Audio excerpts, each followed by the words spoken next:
So I'm in the home for 5.5 years. I get out of there, I come home, I'm just a trashed up mess, man. Started using drugs when I was 12. Started getting high, and it just got worse and worse and worse. I was governed by the God of this world. So I come home, and I get kicked out of my house. My stepdad and I had big problems, man. I stole like handguns and just all kinds of stuff, man. I was not doing too well in the world. Selling drugs, this, that, and the other thing. And my stepdad didn't press charges with the stealing the handguns. It was kind of neat because 2 years ago, there was one handgun that I had stolen from him that didn't surface until 2 years ago. It just showed up at his doorstep. It's really weird because we had no idea where they were. But I asked God, Lord God, I made amends with everybody because I love everybody. All I can do is tell them that I was wrong and that I love them. And with something like that, it's so lost. The gun was so lost in the system. And 2 years later, it shows up on his doorstep with no note. Do you understand how amazing that is? He's supernatural, man. He can do it. Yeah. It's crazy what he wants to do. Yeah. We'd line up with him. Yeah. Oh, it's good. So I went and joined the Marine Corps in the midst of that. And I had an authority issue. And I went into boot camp in the Marines. Anybody a Marine? Ex-Marine? Authority issues don't work well in there. So I went through boot camp and actually I was like an invincible. It was crazy, man. Came out of there and they wouldn't let me go home. I went on leave and came home for a couple weeks, started getting high immediately. And I went back to the base, and then a couple months later, they wouldn't let me go home, so I went anyway. Just because that's the way, that's how I thought, man. So I'm going to get mine. Manipulation was my biggest tool. So I went home and actually got extradited back, man, because I took some friends, stole a bunch of money, went out and took them to Colorado. Went out to Colorado. We were having a grand old time out there. Actually got extradited back from there. Came back, got thrown in the brig. Spent some time in the brig, man. Just messed up. I was a god unto myself, man. It's crazy. It was all about me. I get out, I go back to base, I'm waiting orders. They wouldn't let me go home. I went home again. So I get extradited back again. Shackles and chains, man. Denver airport. We just did a Power and Love there a little while ago, and it was my first time back in the city, redeemed. It was really good. I went through the airport and I didn't have an orange jumpsuit on, so I go back and I got discharged, came home. Drug addiction was horrible, man. It was really bad. Met a girlfriend in a bar one night and actually moved in with her, and drug addiction was kind of low-key, and then it got worse and worse and worse. We had a child together, and we're living together, and it's just not a good idea. It was horrible, man. If anybody's ever seen the Sid Roth show, they kind of replayed my testimony and all that stuff. But one night I went out because she had left me, take my daughter with her. I went to her stepdad's house to get a gun to shoot myself. Suicidal, man. Just wanted to die. So I went over to get a shotgun. I passed by a phone book. I opened the phone book up, and it opened to churches. And I'm an atheist at this time, big time. Couldn't stand Christians, man. Don't be a hypocrite.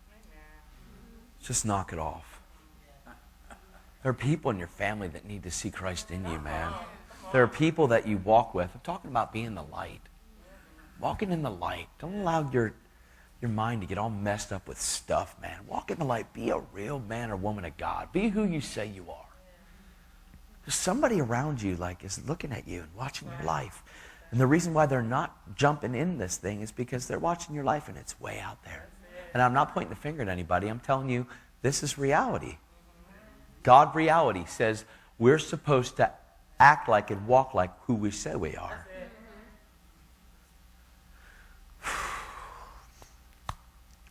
So I walked by a phone book, I opened up the churches, and it's like 586 churches in my hometown, and I just made a check at one of them. And I went to that church. And on my way, I'm like, this is crazy, because it was God that wooed me to a phone book to begin with, because I didn't want anything to do with God. Most of the people I saw that said they worship God, I didn't want what they had. They weren't even happy with what they had. Why would I want what they have? Right? So I went in there and I met this guy. He comes up and he starts talking to me. Hey, buddy. That's what he said. How you doing? It was Dan.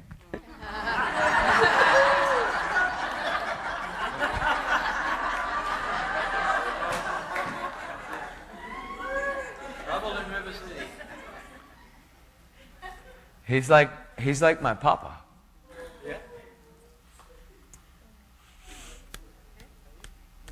Thank God for Dan. Yeah. And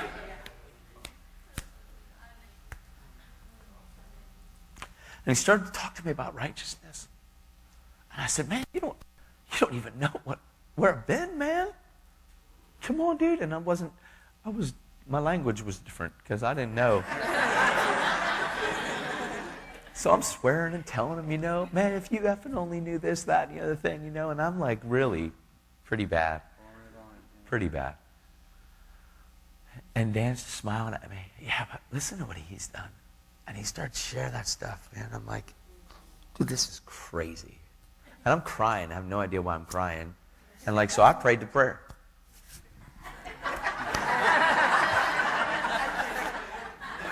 I did. And I felt great, man. Right then, I'm like, oh my God, you mean he really loves me? And all I kept thinking about is what I did, what I've done. Even though he told me that he loved me. And for 5.5 months, I never got into the Bible. I never opened up the Word. And the drug addiction got worse. And I called my girlfriend and told her I found God. Things are going to change. So she comes home. And she's like, I'm only here because of your daughter. And drug addiction got worse and worse and worse. And now I'm conscious of it. It's horrible. Because I can't stop. And I don't know how to stop. But I'm calling Dan a couple times a week. I'm going to church on Sunday. And I'm singing real loud. And I'm asking God to forgive me for what I did Monday through Sunday. And I'm hooked on crack, and it's really bad. I'm lying. I'm stealing. Like, can't even believe, from my family. Telling my daughter every night, I'll never do it again. Bang, I'm out there. I'll never do it again. Bang, I'm out there. All my daughter knows for 7.5 years is that Daddy is a drug addict. That's all she knows. So then when I say that to a lot of people, they think, ooh, she's going to need counseling. She's going to need help because there's a lot of things that are out of whack. I mean, her father. We're talking about the father thing. Right? Same thing. My daughter needs my life to be transformed by Jesus, and she needs me to walk this thing out so that she can see that Jesus is real. He's so real that he actually gave me a brand new dad. That's what she needs. Yeah.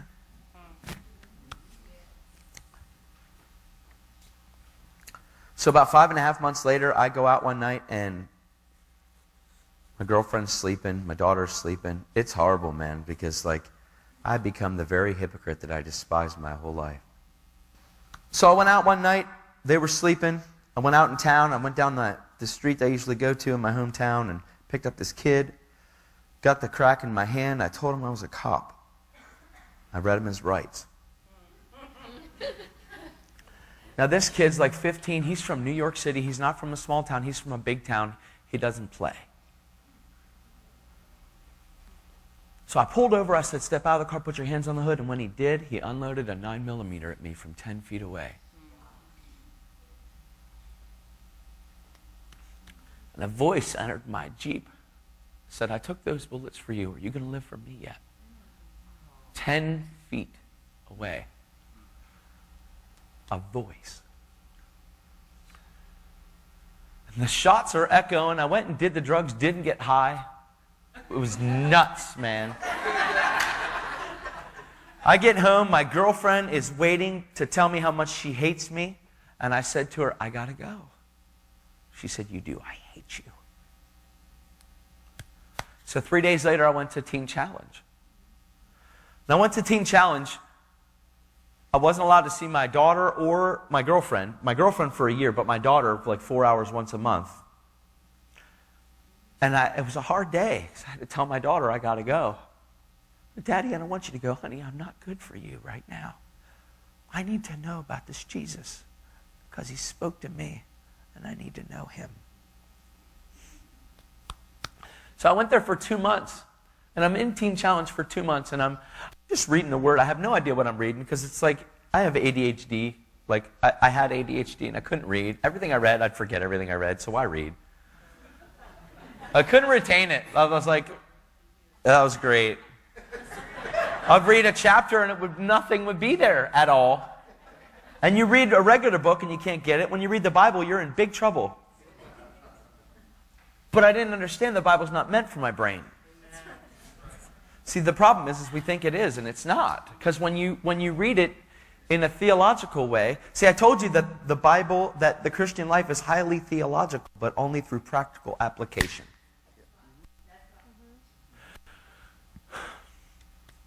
So I'm reading this word, and every morning I'm getting up early, and I'm up, and it's like a different language to me. I can't even really understand what I'm reading. But I know that when I talked to Dan, he told me that righteousness is imperative. So I'm asking God to reveal what righteousness means to me. I got to know what righteousness is. Yay, help me, God. So it started to open up. I saw scripture in James. It says, if I lack wisdom, ask God. He'll give it to me. I said, that's it. I am wisdomless. And it's like God said, yeah, you are. The problem is a lot of us think we have wisdom. But a lot of times it doesn't come out of godly wisdom. It comes out of natural wisdom that we've acquired. Very, very good word. Comes with that Christian counsel thing. Be careful about how you counsel. Make sure it comes from godly counsel.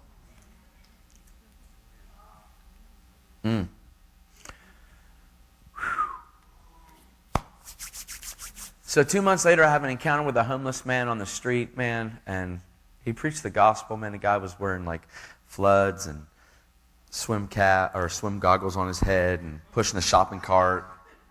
I told him Jesus loved him, how amazing he was. 2 months later, and at least it's 2 months into Teen Challenge, you know, I'm in there for a year. And he pulls it off the cart, and he pulls it off the path, and he comes over and he says, do you know how much he loves you? I'm like, wow. He says, awesome. Listen to this guy. He's talking to me. Like, because I didn't have a lot of interaction outside of Teen Challenge, but I had privileges to go across the street and sit by the Susquehanna River. I was in Harrisburg into the induction center. So he looks at me and he goes, you have a demon in you. The homeless guy did. He doesn't even know I'm in Teen Challenge. He doesn't know who I am. Has no idea. And the guy that's with me told him too, and he freaked and went across the street. He said, who do you think you are? Rawr. This guy preached the gospel like I never heard. I said, why aren't you in a church? Why aren't you pastoring somewhere? He said, 20 years ago, the Lord told me to pick up my cross and follow him. I sold everything I had, and I've been going from mission to mission across America, telling the gospel of the King to whoever will listen. And the shopping cart was full of Bibles.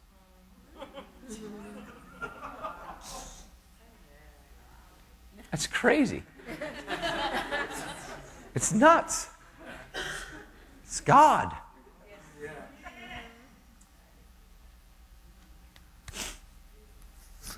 So he just prays a quick prayer over me. He said, this demon will never touch you. I said, all right, man, thanks. I love you. Bless you. He said, thanks for blessing me today. I went, what'd I do? You know, went across the street. Guys were making fun of me because I'm talking to the homeless guy. Went in there, had these dreams the 3 next nights in a row where Jesus came and met me in a valley. It's crazy. The third night he told me to go home, that this would never touch me again. So I woke up in the morning, early, like I usually wake up, 5 o'clock in the morning. The 2 days before with the dreams, I went right into Psalm 23. Though I walk through the valley of the shadow of death, I shall fear no evil. Don't be afraid, he said. I'll never leave you nor forsake you. I'm always with you. Yay. The third day he told me the addiction would never touch me again. Go home. So I packed my stuff, man. I'm like garbage bagging my stuff. And in Teen Challenge, once you start to leave, you have to leave. You can't stay because it'll spread and people will jump on board and you're gone, and they'll leave too.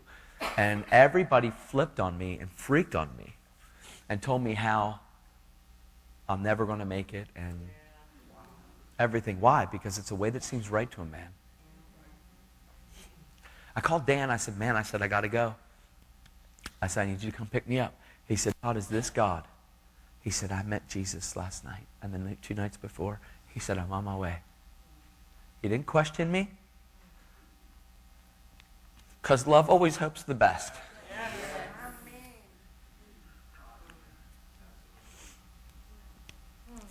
I went home. He told me how I'm going to make it the whole way home. What a dad.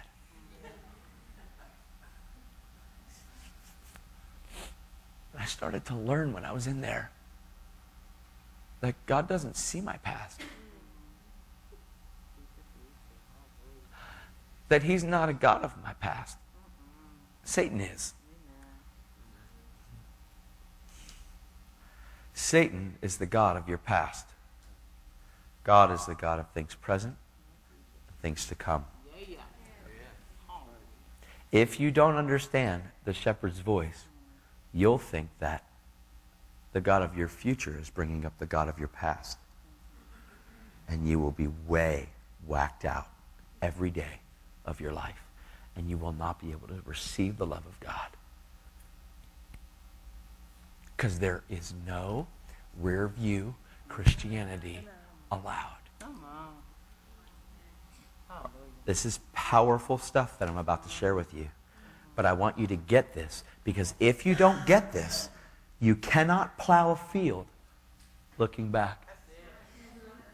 You cannot plow. You can't even put your hands to the plow. The Christian life is 100% surrender. So I come home. My girlfriend had come to Christ. And we got married 4 days later in church service. Right in the middle of church, we just said, let's do it.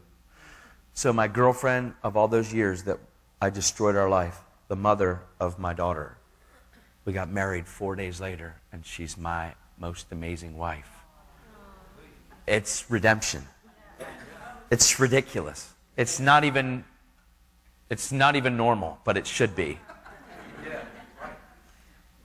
And before my wife even learned about what a new creation reality means, God put it in her. Before she even knew what new creation means. She trusted that this man's brand new. Because I came home and I said, we can't live together. We can no longer live together. I'm a man of God now. She said, I'm a woman of God. Well, we couldn't live together. Why? Because my heart wouldn't let me. Why? Because I want to have confidence before my God. I'm being really serious, man. It's not okay for a man and woman to live together and not be in a covenant of marriage and say that they're Christians. I'm not being mean, and this is not legalism. This is the facts, man.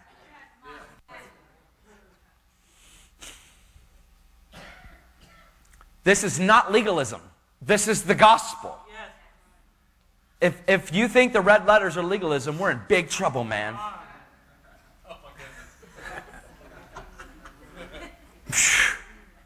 Oh, I don't even understand what that word means, because all I know is Jesus, man. I just do. And he loves me. profusely.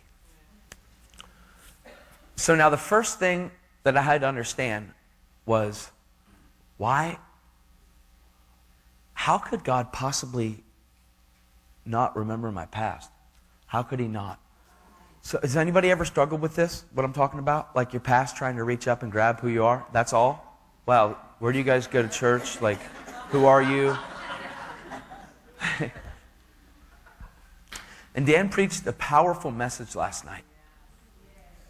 So what I'm going to do is I'm going to add to this.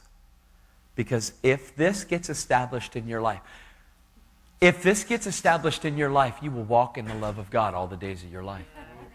Amen. And who here wants that? Amen. This is called power and love, but the power of God flows through the love of God, because once you realize just how much you're loved, you can't help but to live from him. Why? Because you're a son and it's just who you are.